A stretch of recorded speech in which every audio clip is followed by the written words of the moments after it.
What is up, my party people on YouTube? It's been many moons since I posted a video. You know how life is sometimes. You get busy, forget what you were doing, other things happen, and then you remember one day, oh snap, I was doing something.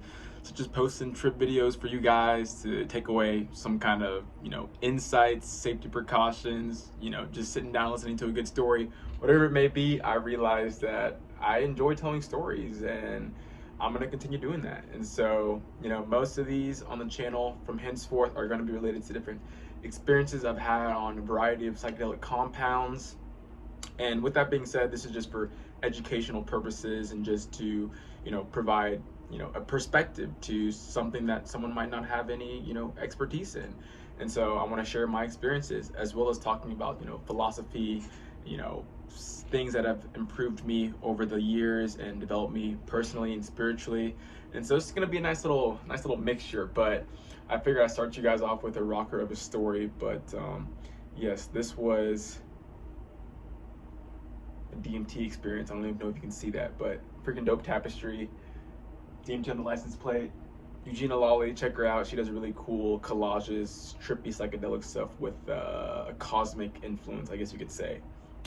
But anyways, DMT, most of you should know, N,N-dimethyltryptamine, also known as the spirit molecule, found in myriads of species across the globe, as well as within ourselves, and speculated to be actually released during birth and death. But despite that all being the case, the hard facts are there that it is a spirit molecule, and it is ever pervasive throughout the reality that we live in. And leading up to this experience, I had done DMT a handful of times. To give you guys some timeline, this was 3-4 years ago, something like that. COVID, you know how that be. Time is just what? So I think it was 2018, I want to say, or something like that. Anyways, I had only done DMT like a handful of times, and I'm sure, as you guys know, the level of intensity is out of this world because it literally takes you out of this world. And I found myself usually getting nervous or just too incapacitated to do the freaking traditional third massive hit. And I had pretty weak lungs back in the day, so I never was able to kind of consciously take that next step to launch myself to outer space and beyond. And so I was doing a little research on the forums, Reddit, Arrowid, all that kind of good stuff, and people were talking about how it's easier to, ascend the realms of DMT if you're starting from already being high, if that makes a bit of sense. So instead of having to come from a sober mindset to just getting blasted, you just are already on a psychedelic, and it takes far less to get you in that frame of mind to receive, a true, mind-shattering experience on dimethyltryptamine. And so I took it into my own hands to take a couple tabs of some LSD, not one, but two. And I think they were 150 micrograms. So this was probably 300 micrograms of LSD. I don't recommend this, y'all.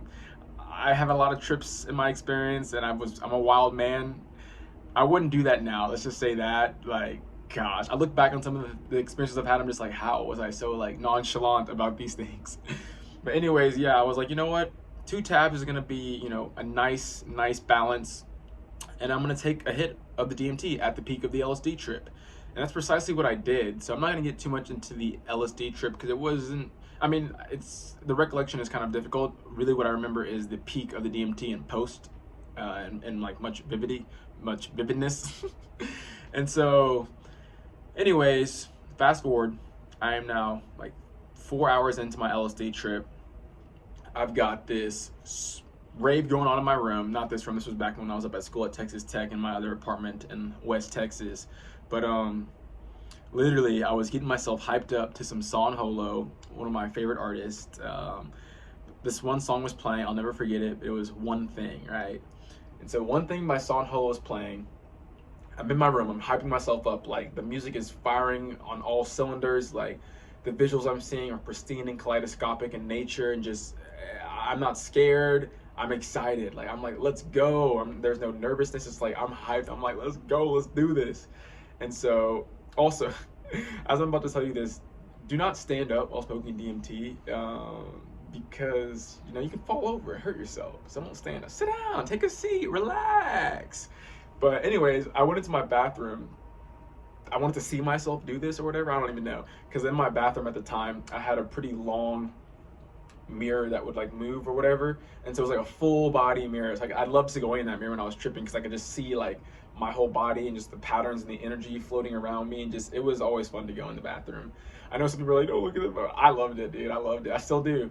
And so anyways, I'm looking in the mirror, I'm looking into my eyes, and I'm just like, wow, I'm just like mesmerized by my pupils. I'm seeing like these cosmological like nebula just like spiraling in my irises, and just like these Aztec patterns, and I'm just like, okay, the time is now.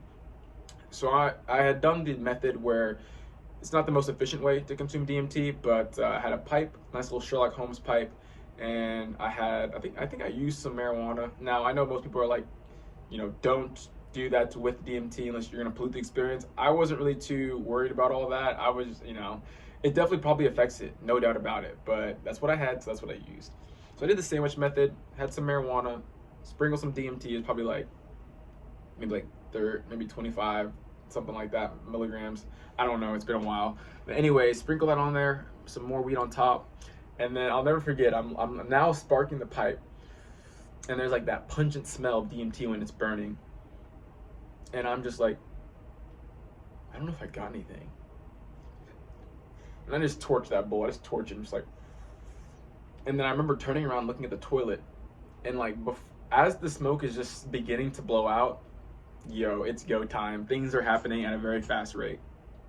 Pretty much like the fabric of the reality that I was in the bathroom began to break down. So I don't know if y'all been on those rides and like water parks where it's like a tornado funnel type of toilet bowl. Yeah, toilet bowl shape.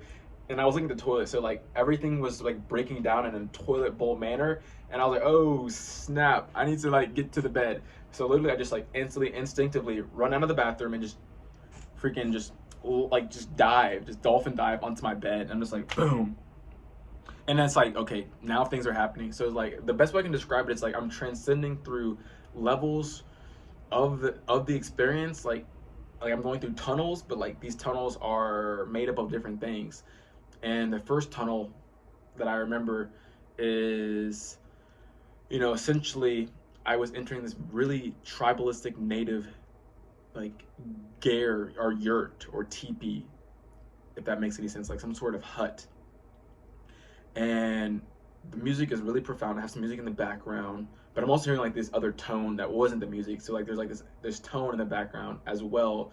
It's like that, I guess, something like that. That makes some sense to those that might have had DMT before.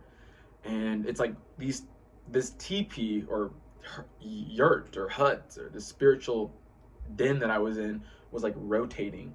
Like it had its sides were rotating as I was like going up, I guess. I don't know. These things are hard to explain. I'm doing my best. But then I see like a humanoid-esque face, some sort of entity like molds itself out into the fabric of this den that I'm in, this spiritual den, and is now, you know, blowing on or taking huffs out of some like ancient tribal tool. I think it's rape or hape, something like that. Correct me in the comments. They're like blowing on it, and it's like releasing like this snuff powder or this smoke.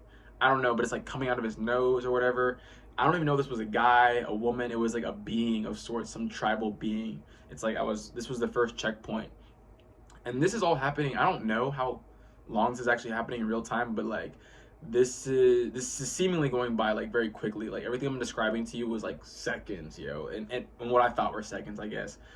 And so then I'm like going up, and then I opened my eyes, or what I thought I did, but like it's like my eyes opened, like my mind's eye opened, and I was in an entirely different place. Like I have done a lot of substances. I have closed my eyes many times, but nothing has ever felt as if when I had closed my eyes, I now opened them and was somewhere else. So now I've made it to the destination, right? And it is glorious. It's one of the most beautiful things I've ever witnessed in my entire life. And the best way I can describe it to you, and I'm just going to describe it to you of how I saw it in that time.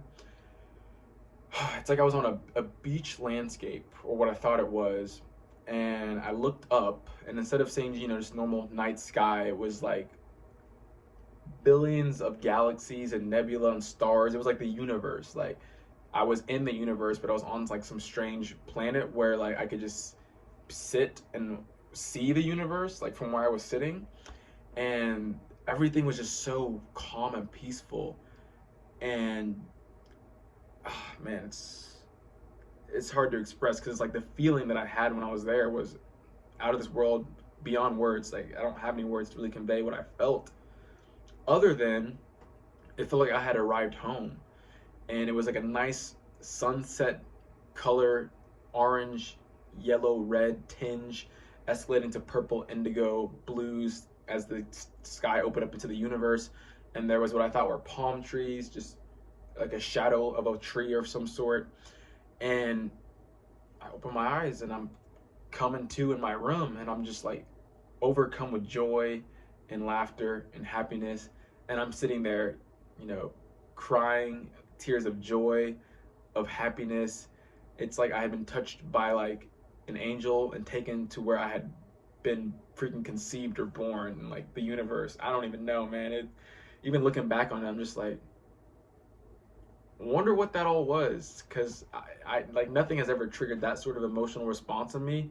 Because as soon as I opened my eyes and I realized it was in my room, I was just laughing and crying. It was bliss. I was blissed out, y'all. I was blissed out. And that is the spark notes of my DMT LSD trip that I'll never forget. And you know, comment, leave a like, subscribe if you want more. If you don't, I'm gonna post them anyways, because why not? I like telling stories and it makes me happy thinking about them and sharing them with folks if they're willing to listen. And yeah, the thing is, this story ties into another part of my life. Didn't realize it at that time, but as the future unfolded, I realized that I might have had a clairvoyant sight into the future. But that'll be for another video. So hope you guys enjoyed. Your boy Chris Scott is back. Be posting some videos. I'm excited to share with you guys. Namaste to everyone. Peace, love, joy, and abundance. We all need it. We all deserve it. We all earned it. We're all the same. Until next time.